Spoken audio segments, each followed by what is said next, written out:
Good morning बच्चों। आज हम सॉलिड स्टेट चैप्टर फर्स्ट में विषमदशिकता क्या होती है इसके बारे में पढ़ेंगे। तो सबसे पहले देखते हैं कि विषमदशिकता होती क्या है। तो जो क्रिस्टलीय ठोस होते हैं उनके कुछ भौतिक गुण में कौन कौन से, जैसे प्रतिरोधकता, अपवर्तनांक इत्यादि क्या हैं, अलग अलग होते हैं। तो अब ये कैसे अलग अलग होते हैं इसको आइए इस फिगर के माध्यम से समझते हैं। अब देखिए, हमने जो ये वाले डाट गोले लिए हैं इसको हमने ए परमाणु माना है। क्या माना है कि ये एक ए प्रकार का परमाणु है। और जो यहाँ पर हमने सॉलिड गोले लिए हैं इसको हमने बी प्रकार का परमाणु मान लिया है। यानी कि यहाँ पर दो अलग अलग प्रकार के परमाणु हैं। उदाहरण के तौर पर अगर यहाँ पर हम देखें तो उदाहरण के तौर पर अगर हम यहाँ पर देखना चाहते हैं तो जैसे NaCl ले लें तो यहाँ पर Na जो है ए प्रकार का परमाणु हो जाएगा या आयन हो जाएगा, और जो Cl है वो क्या हो जाएगा, बी प्रकार का हो जाएगा। तो अब इसकी यहाँ पर व्यवस्था कुछ इस तरह से है। तो यहाँ पर देखते हैं, अगर हमने यहाँ पर एक ऐसा बना रखा है, इसको हमने XY एक्सिस मान लिया है। तो आप यहाँ पर देख रहे हैं कि जब इसके डायरेक्शन में चलते हैं, हम इसके डायरेक्शन में चलें या इसके डायरेक्शन में चलें, तो हम देख रहे हैं कि यहाँ पर जो परमाणुओं की प्रकृति है वो कैसी है, एक समान है।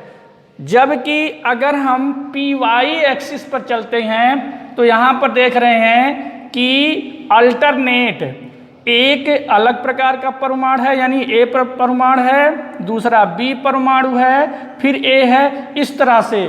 तो यहाँ पर परमाणुओं में भिन्नता होने के कारण इनके भौतिक गुण भी अलग अलग हो जाते हैं। तो जिन ठोसों में इस प्रकार का गुण प्रदर्शित होता है उसे हम विषमदैशिकता कहते हैं। अच्छा, विषमदैशिकता का कारण तो आपने समझ लिया होगा कि अगर क्रिस्टल के अंदर परमाणुओं की जो व्यवस्था है अगर वो अलग अलग प्रकार की होगी तो उसमें विषमदैशिकता का गुण पाया जाएगा। अब एक टर्म्स इसमें और आता है, वो है समदैशिकता। समदैशिकता से मीनिंग ये होती है कि जो परमाणु हैं उनकी जो व्यवस्था है वो अनिश्चित होने के कारण आप किसी भी दिशा में चलिए, हर दिशा में उन परमाणुओं की उपस्थिति मिलती है, इसलिए उनके भौतिक गुण समान होते हैं, इसलिए उनको हम समदैशिक के नाम से जानते हैं। जैसे रबड़, ग्लास, प्लास्टिक इत्यादि हो सकता है। अब हम एक यहाँ पर नोट लगा के आपको बता रहे हैं, ये काफ़ी इम्पॉर्टेंट है और प्रतियोगी परीक्षाओं में यहाँ से आपको पूछा जाता है। तो क्रिस्टलीय ठोस में विषमदैशिकता अवयवी कणों के दीर्घ परास, यहाँ पर है दीर्घ परास का प्रमाण प्रदर्शित करता है। तो इसका मतलब क्या हुआ कि अगर ऐसे ठोस जिसमें विषमदैशिकता का गुण उपस्थित है वो ठोस, उन ठोसों में जो अवयवी कण होंगे उनका दीर्घपरास होगा। अब आपको दीर्घपरास के बारे में पिछली क्लास में मैंने बताया था कि दीर्घपरास होता क्या है। एक्चुअली में जो परमाणुओं की व्यवस्था है उसको कुछ समझ सकते हैं यहाँ पर इस तरह से कि जो परमाणु हैं, अगर परमाणु, आयन या अणु जो हैं अगर वो कुछ इस तरह से व्यवस्थित हैं, किस तरह से व्यवस्थित हैं, कुछ इस तरह से व्यवस्थित हैं, तो इसको हम क्या कहते हैं, दीर्घपरास। देखिए कई परमाणु एक साथ, ये एग्जाम्पल के तौर पर है। तो देखिए यहाँ पर कई परमाणु एक साथ व्यवस्थित हैं, थोड़ा ही इसमें डिस्टर्बेंस है। जबकि जो अक्रिस्टलीय ठोस होते हैं उसमें जो परास होती है वो काफ़ी छोटी होती है। तो आइए अब आगे चलते हैं। इसमें नेक्स्ट टॉपिक है आपका अब देखिए है क्या कि हमको इस चैप्टर में सिर्फ क्रिस्टलीय ठोसों के बारे में ही पढ़ना है। हमें अक्रिस्टलीय ठोस को अभी नहीं पढ़ना है, उसको बाद में हम पढ़ेंगे, है अपने सिलेबस में, पर उसको हम बाद में पढ़ेंगे। तो क्रिस्टलीय ठोस के बारे में पढ़ते हैं। तो यहाँ पर लगाते हैं हेडिंग क्रिस्टलीय ठोसों का वर्गीकरण अब देखिए जो क्रिस्टलीय ठोस हैं इनका वर्गीकरण फिर से हम यहाँ पर देखते हैं। पहले हमने देखा था कि ठोसों का वर्गीकरण कैसे करते हैं, अब यहाँ पर हम देख रहे हैं कि क्रिस्टलीय ठोसों का वर्गीकरण कैसे करेंगे, क्या आधार लेंगे कि इनके वर्गीकरण करने के लिए। अब देखिए हमें है यहाँ पर एक्चुअली में क्या कि क्रिस्टलीय ठोसों के बारे में हमें अब डिटेल में पढ़ना है, इसलिए इसका वर्गीकरण हमें पढ़ना अनिवार्य है। तो देखिए यहाँ पर जो क्रिस्टलीय ठोस हैं उनके अवयवी कणों के बीच लगने वाले अंतरा आणविक बल की प्रकृति के आधार पर, किसके आधार पर, अवयवी कणों के बीच लगने वाले अंतरा आणविक बल के आधार पर क्रिस्टलीय ठोसों का वर्गीकरण 4 भागों में किया गया है। तो यहाँ पर थोड़ा सा लिख देते हैं, हालांकि नोट्स में आपको दिया गया है तो वहाँ से आप कॉलेज से नोट लेके उसको पढ़िए। यहाँ पर वीडियो में ज़्यादा से ज़्यादा समझने का प्रयास करेंगे तो आपके लिए अच्छा होगा। तो यहाँ पर जो क्रिस्टलीय ठोसों का वर्गीकरण है उसका आधार क्या ले रहे हैं, हम यहाँ पर आधार ले रहे हैं अवयवी कणों के बीच अंतरा आणविक बल की प्रकृति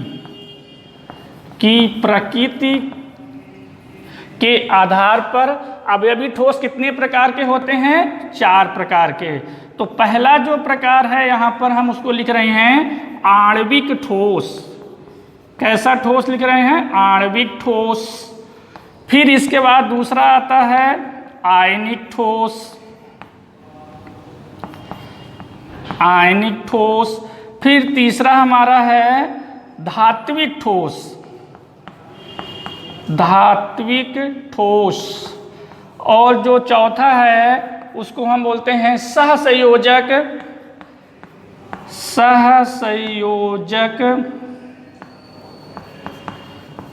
अथवा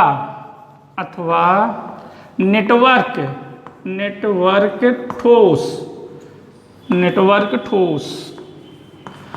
तो आपने देखा कि जो क्रिस्टलीय ठोसों का वर्गीकरण है उसका जो आधार है, मतलब किस बेस पर हमने उसको कैटेगराइज किया है, उसके पीछे हमने यहाँ पर आपको बताया कि ये जो है अंतरा आणविक बल है, इसकी प्रकृति कैसी है। प्रकृति से मतलब यहाँ पर है कि उनके अणुओं के बीच जो लगने वाला बल है वो अधिक है, ज़्यादा है या कम है, एक्चुअली में इसका मीनिंग ये है। तो अब आइए देखते हैं आणविक ठोस को एक एक करके इनको पढ़ते हैं। तो आपको बता दें कि जो आणविक ठोस है इसको फिर से 3 भागों में बांटा गया है। अब ये जो आणविक ठोस हैं इनको फिर से 3 भागों में बांटा गया है। तो पहला कौन सा इसमें है, अध्रुवीय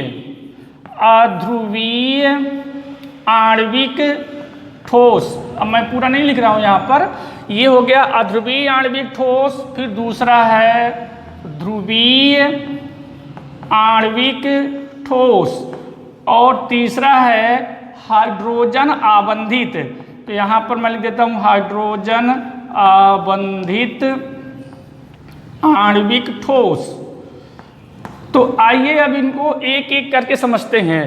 अब देखिए जो ये आणविक ठोस है एक्चुअली में इनके अणुओं के जो इसमें अवयवी घटक होते हैं आणविक ठोस में वो अणु हैं। तो परिभाषा कैसे देंगे इसमें कि ऐसे ठोस जिसमें अवयवी कण अणु होते हैं उन्हें आणविक ठोस कहते हैं। तो परिभाषा आपने समझ लिया। अब देखिए यहाँ पर कि जो अध्रुवीय ठोस होते हैं, अब जैसे मैंने आपको बताया कि फिर आणविक ठोसों को 3 भागों में पुनः विभाजित किया गया है। तो यहाँ पर भी जो इसका विभाजन है वो यही कारण है। अब हम सबसे पहले देखते हैं यहाँ पर अध्रुवीय ठोस। अध्रुवीय ठोस क्या है, तो हेडिंग लगाते हैं अध्रुवीय ठोस।